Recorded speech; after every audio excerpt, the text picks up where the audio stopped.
Paz y bien, el día de hoy junto con mi grupo que está conformado por Denis Alas, Ricardo Ramírez, Ignacio Sánchez, Juan Navarro y mi persona Nazaret Echeverría, les hablaremos acerca de los modelos de enfermería y cómo influyeron en la sociedad y en la cultura. Como una breve introducción, tenemos que la evolución de la enfermería como ciencia se debe a grandes teorías que definen el cuidado desde distintos ángulos. Virginia Henderson se centró en la independencia del paciente con sus necesidades básicas, mientras que Hildegard Peplau puso el foco en la relación interpersonal y el apoyo emocional.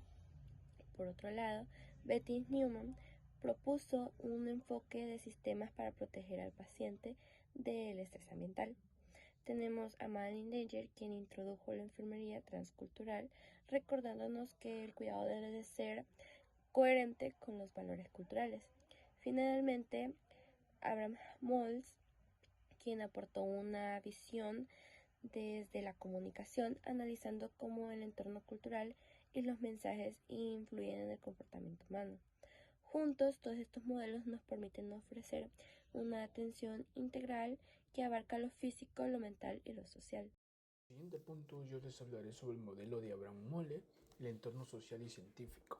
El modelo de Abraham Molle surgió en un contexto de cambio social y científico en el que se enfatizaba la importancia de la enfermería centrada en el paciente y en el autocuidado integral y la participación activa de la persona en el mantenimiento de su salud. ¿Quién fue Abraham? Nacido en París, Francia, en 1920, Abraham fue un pionero de los estudios de la ciencia, de la información y la comunicación en Francia. También fue profesor en una escuela de diseño y en la Universidad de Estamburgo. Viajó a Estados Unidos, donde se le proporcionó una beca por la Fundación Rockefeller, y es docente en una escuela en Alemania. Estudió ingeniería eléctrica en el Instituto Politécnico de Grenoble y se doctoró en la física en la Sorbona de París.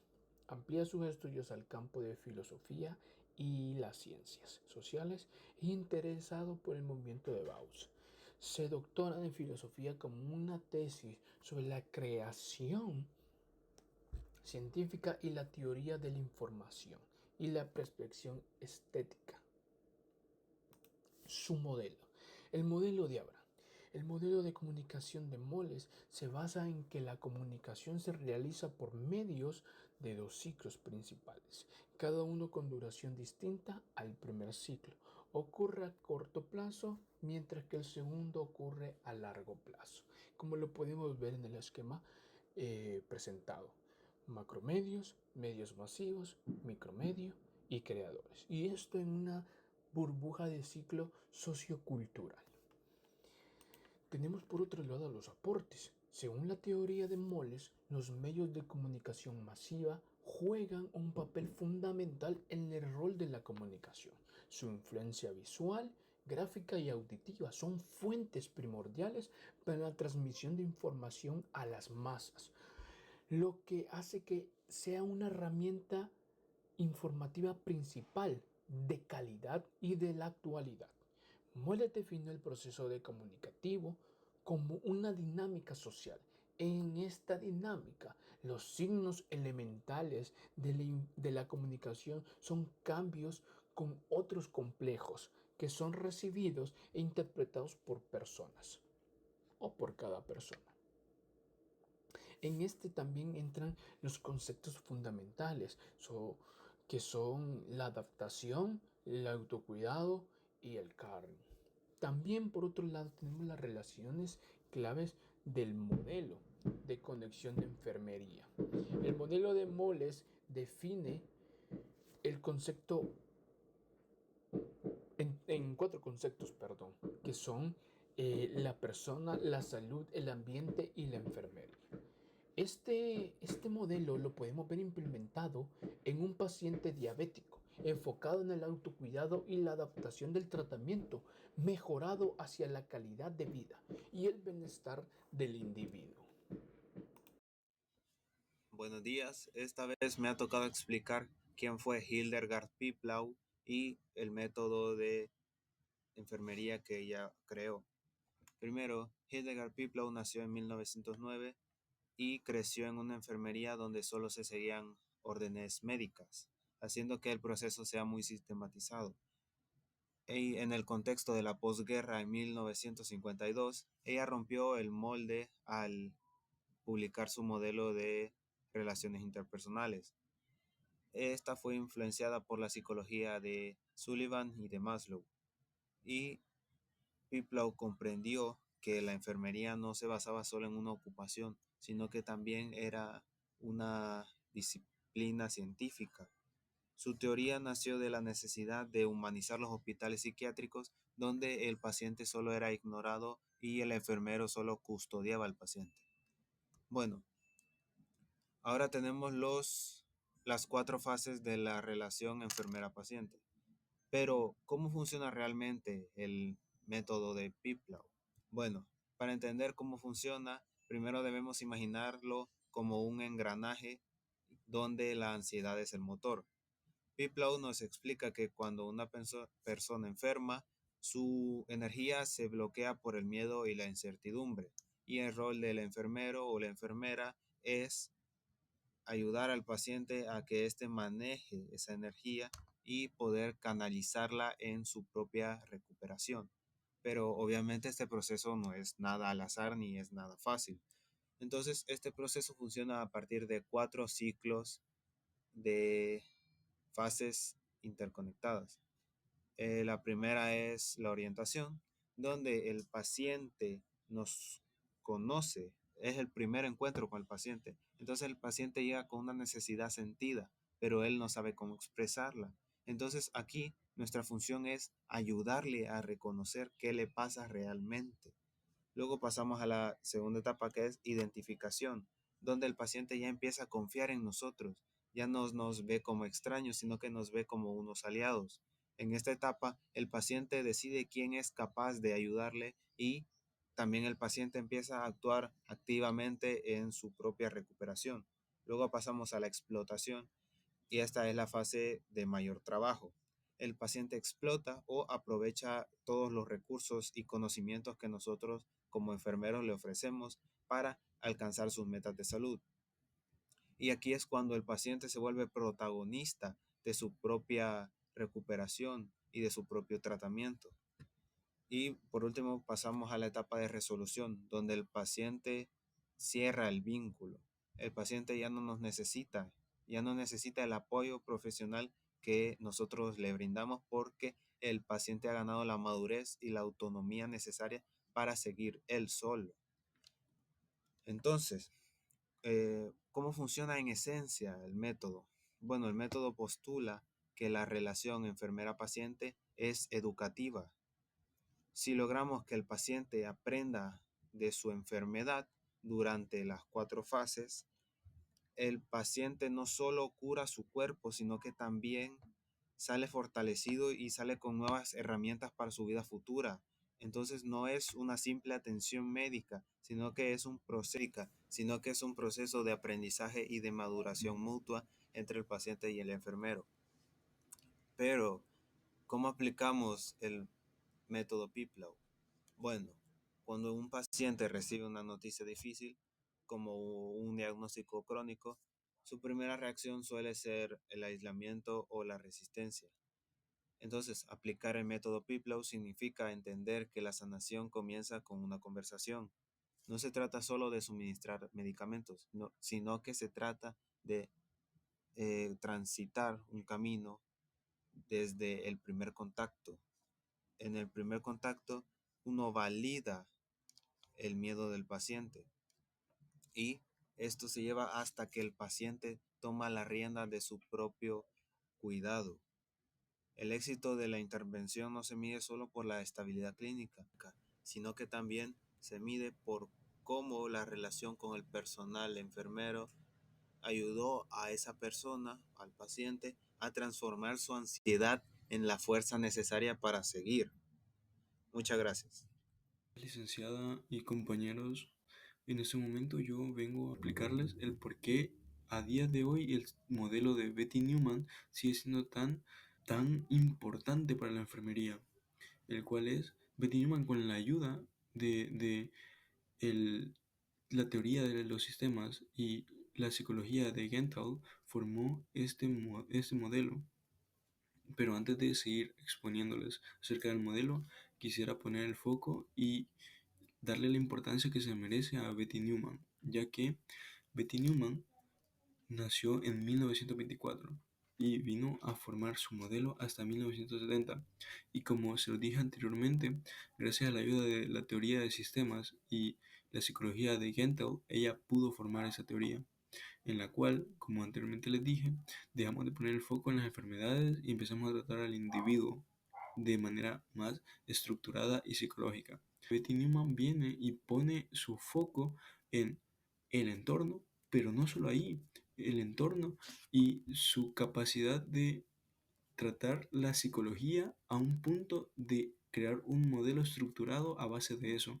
Porque Betty Newman fue una especialista en la salud mental y todo lo que tiene que ver con la neurociencia.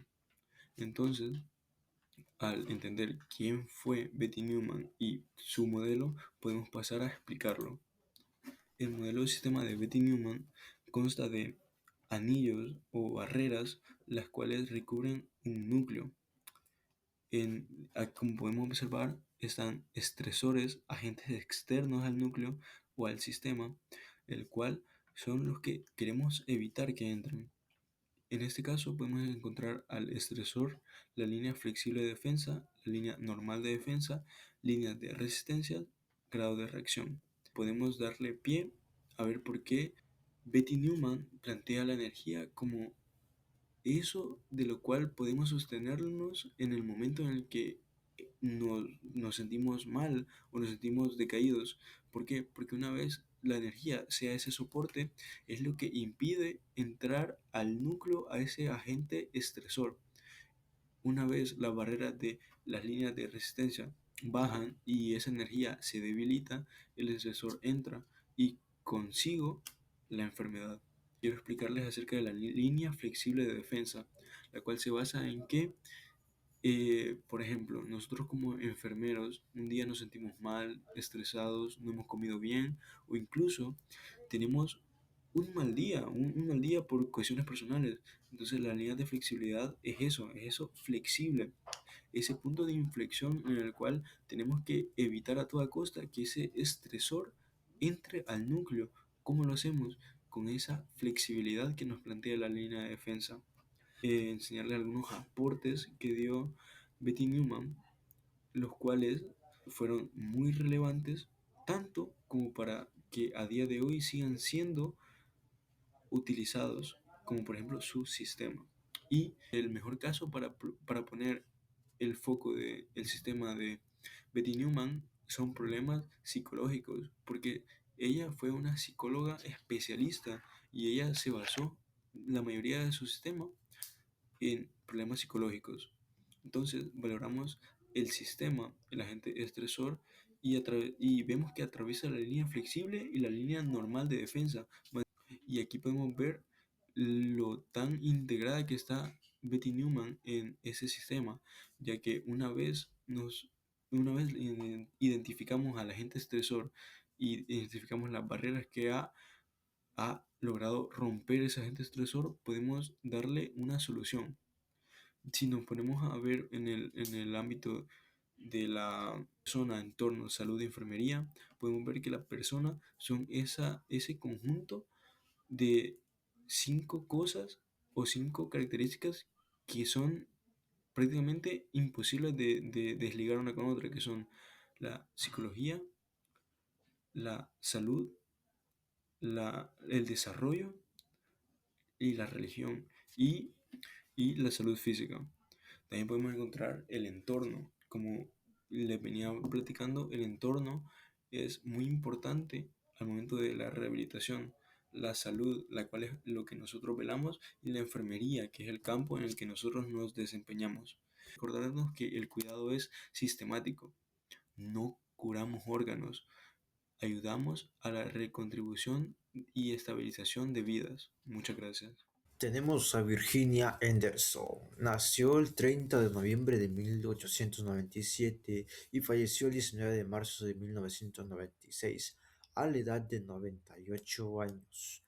Desarrolló su interés por la enfermería a partir de la Primera Guerra Mundial. Es ahí donde se destacó por asistir a sus semejantes. Estudió en Washington, D. C. en 1918. A la edad de 21 años inicia sus estudios de enfermería en la Escuela del Ejército y se graduó en 1921 y trabajó en Henry Street Visiting Nurse, servicio de Nueva York como enfermera.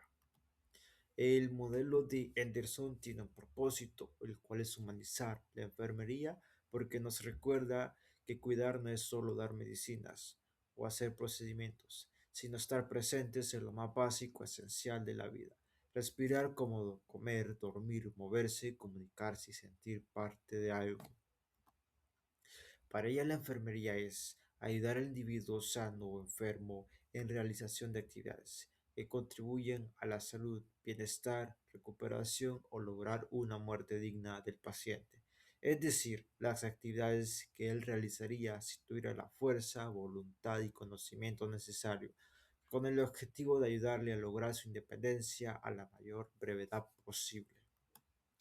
¿Cómo funciona el modelo de Henderson? Tenemos varios puntos en el cual está el papel fundamental de la enfermería es ayudar al individuo sano o enfermo, o conservar o recuperar su salud, o bien asistirlo en sus últimos momentos de vida, para cumplir aquellas necesidades que realizaría por sí mismo si tuviera la fuerza, voluntad o los conocimientos necesarios.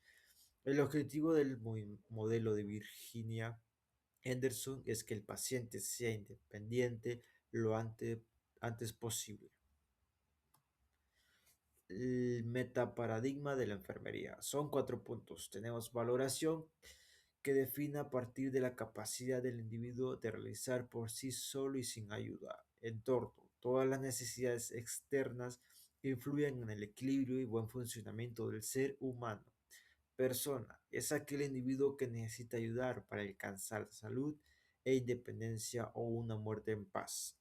Enfermería es la asistencia temporal a una persona que carece de la capacidad, fortaleza, conocimiento para realizar alguna de las 14 necesidades básicas del modelo de Henderson.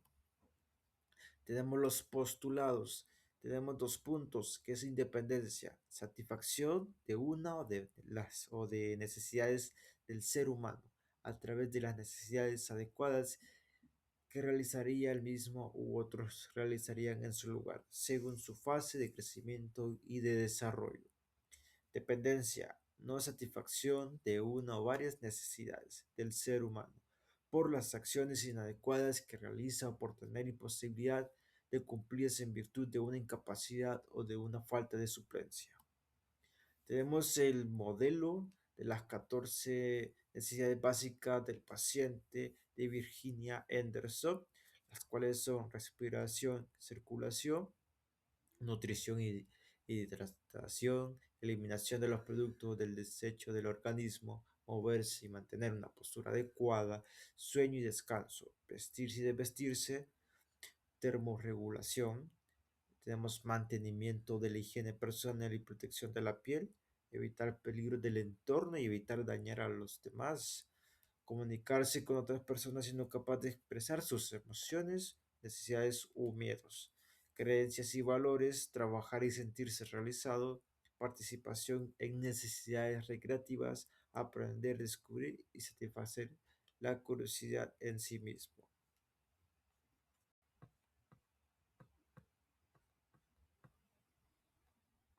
Muy bien, yo les hablaré acerca de Madeline Langer, en el contexto histórico y cómo surgió su modelo. A mediados del siglo XX en el mundo estaba cambiando drásticamente. Tras la Segunda Guerra Mundial, el movimiento de personas entre países aumentó como nunca antes en la década de 1950. Mientras Langer trabajaba en una unidad de psiquiatría infantil, vivió un momento de revelación, donde se dio cuenta de que el origen cultural de los niños influía directamente en cómo respondían al tratamiento. Langer notó que cuando las enfermeras ignoraban las tradiciones o el idioma de los niños, producía un choque cultural que generaba miedo y resistencia al paciente, haciendo que la atención técnica más avanzada resultara inútil. Así que su modelo nace no solo de la teoría abstracta, sino de la necesidad clínica de humanizar la salud. Madeline Langer nació en Nebraska, Estados Unidos. Fue una pionera con una visión académica excepcional. No se conformó con la formación tradicional en enfermería que obtuvo en Nebraska y Washington. Su red de conocimiento la llevó a obtener un doctorado en antropología social y cultural, convirtiéndose en la primera enfermera de la historia en unir estas dos disciplinas. Esta formación dual le permitió mirar con un doble lente a los pacientes, el del lado clínico que busca curar y el del antropólogo que busca comprender. En 1961 empezó a escribir la enfermería transcultural, estableciendo que el cuidado es un núcleo de la enfermería y que éste no puede existir sin un contexto cultural. El modelo de Madeline Langer fue la enfermería transcultural. El corazón de su propuesta es la enfermería transcultural. Langer definía el cuidado como algo universal, pero la forma en que se expresa, se vive y se practica es culturalmente específica. Su modelo busca que el profesional no imponga su propia visión del mundo, lo que llamamos cuidado ético o profesional, sino que aprenda a escuchar la visión del paciente, el cuidado genérico o popular. El objetivo es alcanzar una atención culturalmente congruente, donde la enfermera y el paciente diseñen juntos un plan de salud que tenga sentido para la vida y los valores de esta persona. Los aportes de Madeline Langer fue el más visual y práctico, el modelo del sol naciente. Este diagrama ayuda a las enfermeras y enfermeros a no olvidar nada, desde la religión, la estructura social y la economía hasta la tecnología y la educación del paciente. Ella estableció 3 tipos de decisiones o acciones para dar un cuidado coherente: la preservación o mantenimiento, apoyando las prácticas culturales que son saludables, como el uso de ciertas infusiones naturales que no dañan al paciente ni a su entorno. La acomodación o negociación, adaptando el tratamiento médico a las creencias del paciente. La reorientación o reestructuración, ayudando al paciente a cambiar una práctica que es dañina para su salud, pero de una manera respetuosa y educativa, pero nunca impositiva. Como ejemplo del caso tenemos a un paciente de religión musulmán diabético. Durante el mes de Ramadán, donde el ayuno es sagrado desde el alba hasta el anochecer. Una enfermera sin visión transcultural simplemente le podría decir que no puede ayunar y que es peligroso. Esto probablemente causaría que el paciente ayunara a escondidas y pusiera en riesgo su salud. Aplicando el modelo de Langer, la enfermera tendría que optar la acomodación, trabajando con el paciente para ajustar la dosis de insulina a las horas de comida nocturnas.